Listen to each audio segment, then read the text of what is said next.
In 1819, Reverend Isaac Anderson founded the Southern and Western Theological Seminary in Maryville with the noblest of intentions: to educate the people of the Southwestern Territory and to develop leaders who would help a young nation not just survive, but thrive. Now, 200 years later, we celebrate his legacy and strive to live out Anderson's personal motto: do good on the largest possible scale.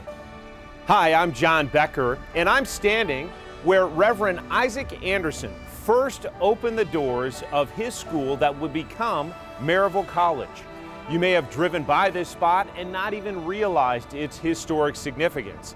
But while this small historical marker might be easy to miss, the impact of Maryville College on this community and beyond is not. From the arts to athletics, the college has been an integral part of this community for 2 centuries.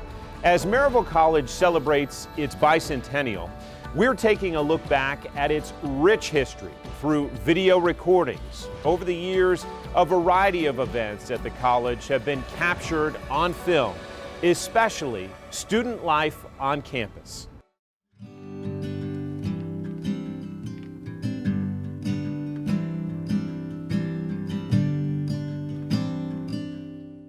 Student life on campus has always been an integral part of the Maryville College experience. I just fell in love with the school. I just knew that it was the place I would needed to be.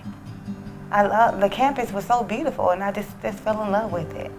Talk to any alumni, and their face will break into a smile as they share stories from their time, not only in the classroom, but all over campus, from the cafeteria to the residence halls, and even a little mischief.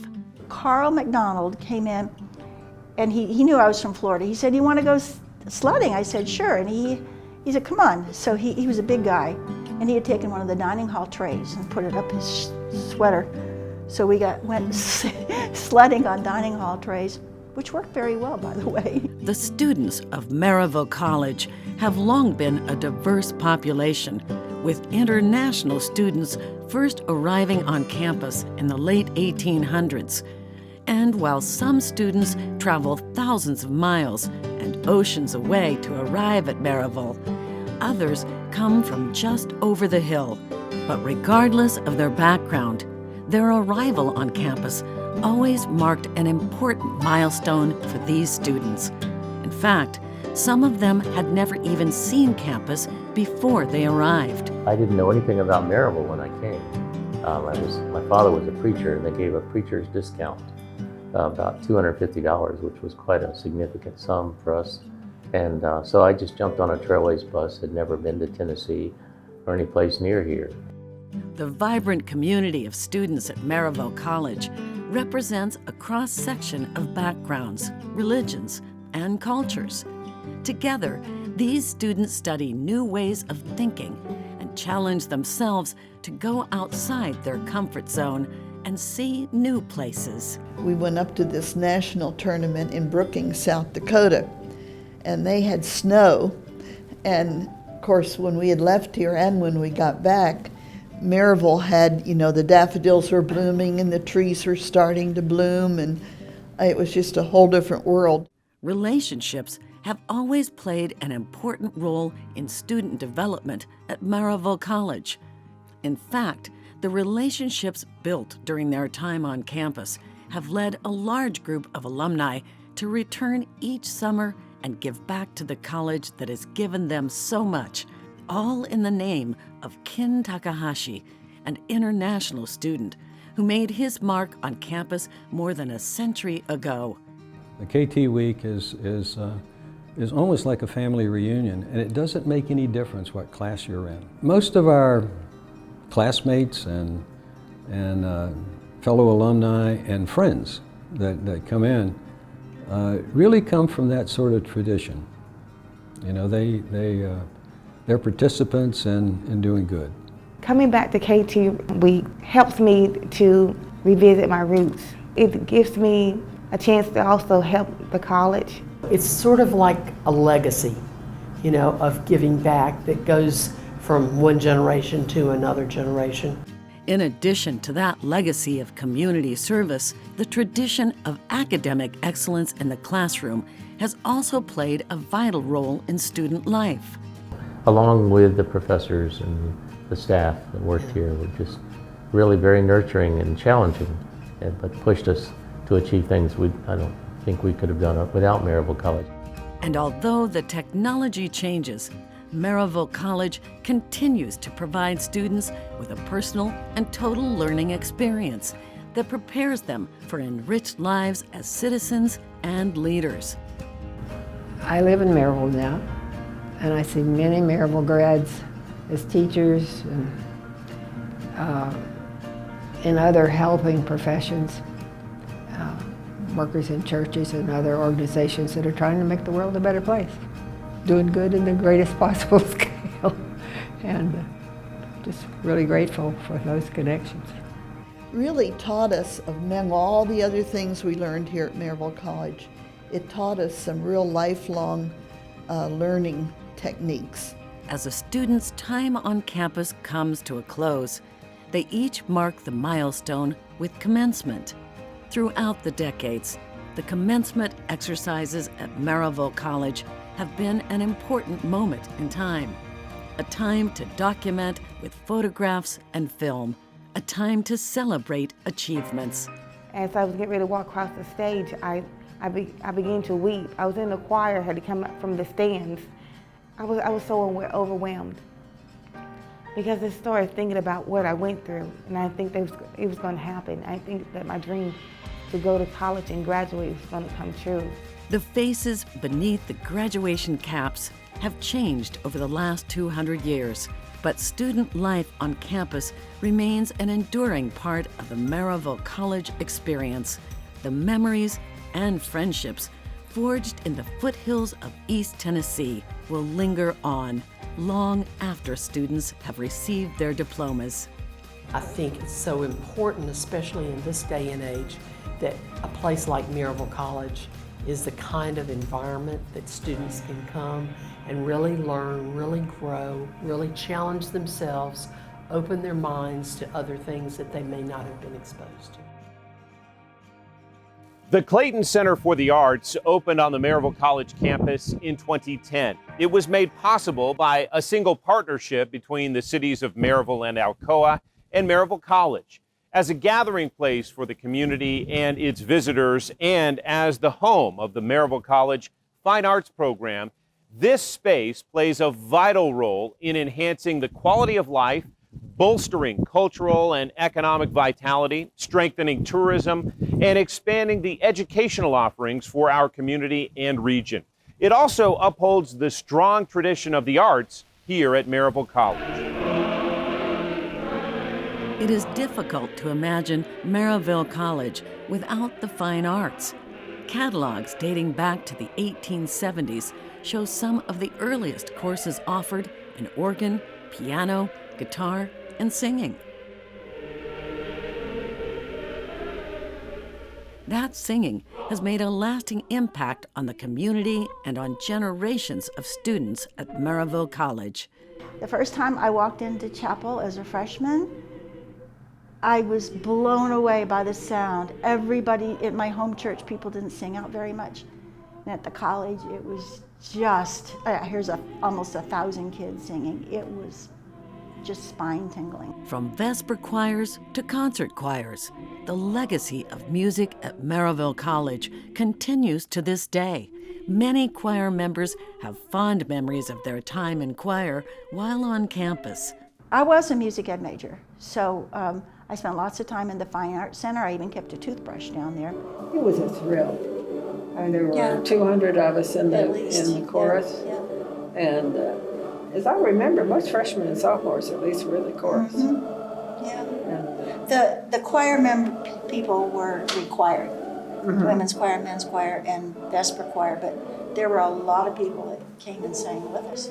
Those memories of the Messiah wouldn't be complete without mentioning Dr. Harry Harder, who directed the Maryville College Concert Choir for 34 years. Harry Harder made us rehearse and rehearse and rehearse every every Monday night for about 3 hours, seemed like, and it was hard. Choir tours began as early as 1889, when the students traveled by train. The tours continue each spring and allow the music of Maryville College to be shared far beyond East Tennessee. Tennessee Senator Lamar Alexander says his earliest memories of the college are tied to music. My mom brought me to Maryville College when I was 4 for experimental piano lessons. In fact, his father was once a student at Maryville College and a member of the Dixie Vagabond Quartet.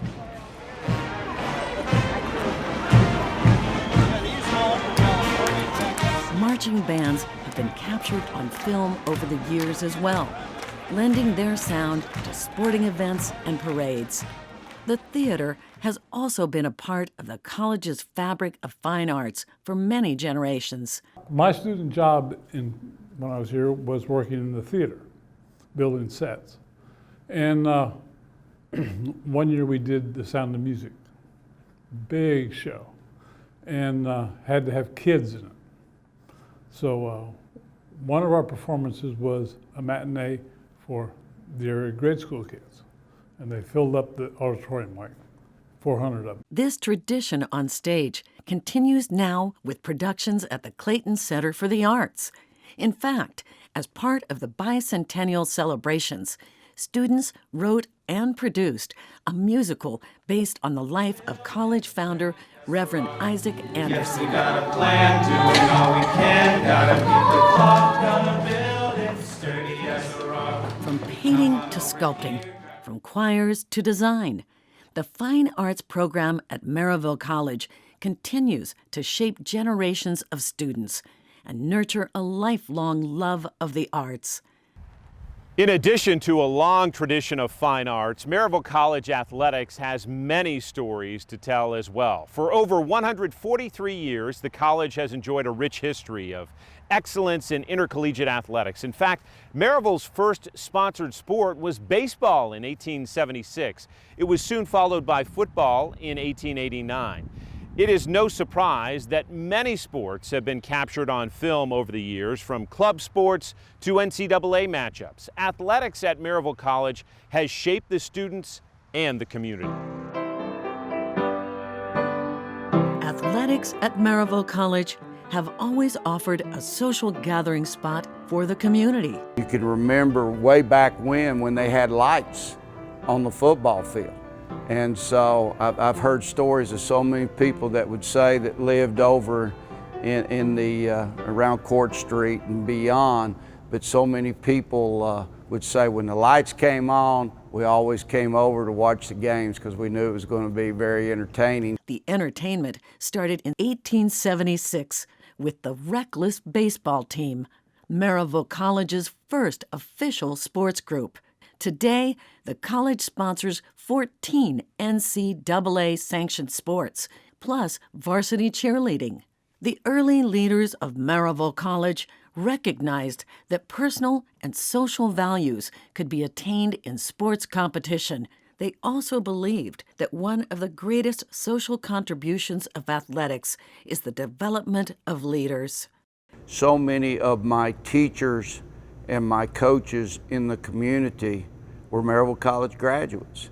And they may not have been a Maryville native, but Maryville College drew them to this area, and then they elected to stay in Blount County. Ken Takahashi, an early leader of Maryville College athletics, organized one of the first football teams to the area, playing for and coaching a Maryville team 1 year before the University of Tennessee. One of the heydays, one of the big times, and when we were very successful was right after World War II, when so many guys came back to Blount County, came home from the war, and then utilized the GI Bill to come to Maryville College. And we put out some very good teams. There was great athletes that came back to play. And great athletes they were. A feather in the cap for the Maryville College football team was playing in the inaugural 1947 Tangerine Bowl, now known as the Citrus Bowl. The bowl game was held in Orlando, Florida, and Maryville's team faced the Catawba Indians. This is the footage from the game.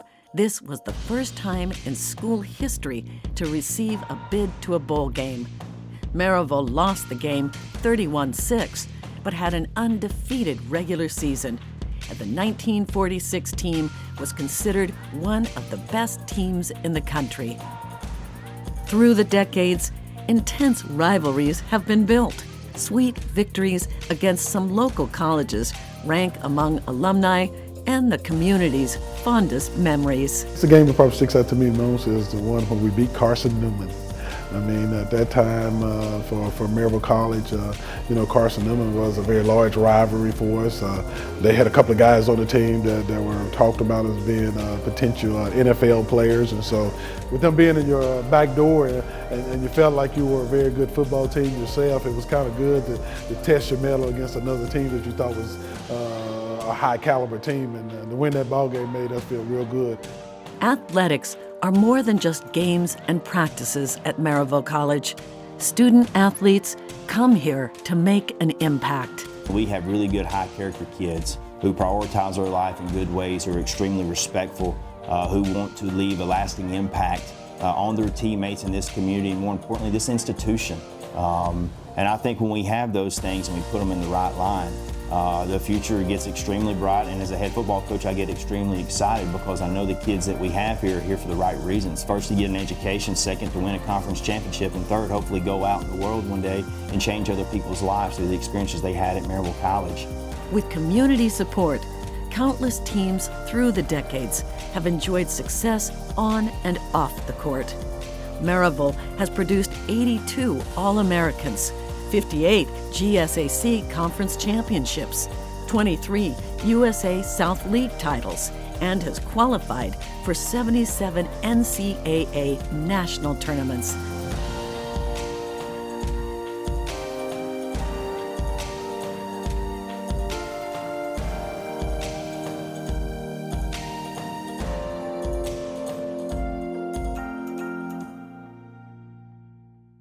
As you've seen, film has been an important medium for capturing much of Maryville College's history over the last 100 years. The college archives even has footage dating back to the early 20th century, and some of those earliest images captured were at Mayday.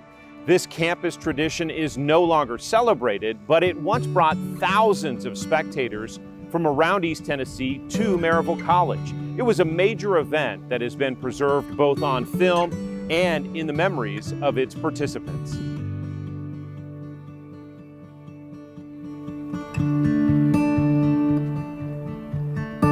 the early years of the 20th century, the ladies in the YWCA started the tradition of Mayday. Mayday was an early campus tradition that took roots at Maryville College more than 100 years ago. Students didn't have cars in those days, so they had to make up their own activities. And the students were very creative, I think. And like I said, the YWCA girls handled Mayday. They provided all the refreshments. They helped with costumes that were needed. They got volunteers to participate. But it was just a time when the college community worked together to be entertaining for the students. Originally held on the lawn of Baldwin Hall, the Mayday production was eventually moved to the College Woods, where a large amphitheater served as the stage. Beginning in 1925, it was held in the amphitheater. Now, it was still pretty rugged down there with lots of trees and plants and weeds and so forth. And finally in 1932, the student council decided that they were going to clean off that area, make a real stage down there. Some of the film from Mayday dates back to the 1930s. It captures the costumes and the pageantry of this unique Maryville College tradition. The children usually were children of faculty and staff who were, around the campus lot, and they were all dressed up in their finery. And Many alumni remember attending this event that, as one local newspaper reported in the 1940s, brought thousands of spectators to campus. A lot of people from town would come, and of course all the students. It was in the amphitheater, and we would go sit on the hill and look down on the creek in the amphitheater, and the king and queen would come down the path and cross the bridge, and then they had a stage set up. The early Mayday festivities were championed by a professor at Maryville College. Any skits were handled by Nita Eccles West, who came to the college in 1899 as a professor of elocution. But basically, she handled all theatrical activities. She was a lady that was ahead of her time because she came here when she was like 20 years old or 22 years old, and she had a college degree, and so did my grandfather, and he was a farmer, and she was a working lady. And in the late 1800s, that was pretty much unthought of. Under Mrs. West's direction, Mayday continued for decades. We have a list of all the queens from 1916 to 1961. We have several pictures, and we have programs from most of the years during the Mayday events. We would come over and sit out in the amphitheater and watch all the activities and ooh and ah over the children and that kind of thing. It was a lot of fun. And while this unique tradition is no longer celebrated, the images captured on film give us a window to days gone by and a glimpse of those who lived and learned at Maryville College.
No matter what part of Maryville College's history was preserved on film, the message remains the same. This vibrant college has a rich tradition that has helped shape this community and beyond. In its 200th year, Maryville College remembers where it has come from, celebrates what it is today, and readies itself for new directions and bold initiatives that will clarify its identity in its third century. If you look at the major institutions, the banks, the civic organizations, the educational institutions, they are just scattered with Maryville College graduates who have gotten their education here and chosen to stay in Maryville. I think the college is perfectly positioned by location and by tradition and by the fact that it remembers who it is. It's comfortable in its own skin. It doesn't try to be something else. It tries to be Maryville College and keeps the character and traditions that it's always had.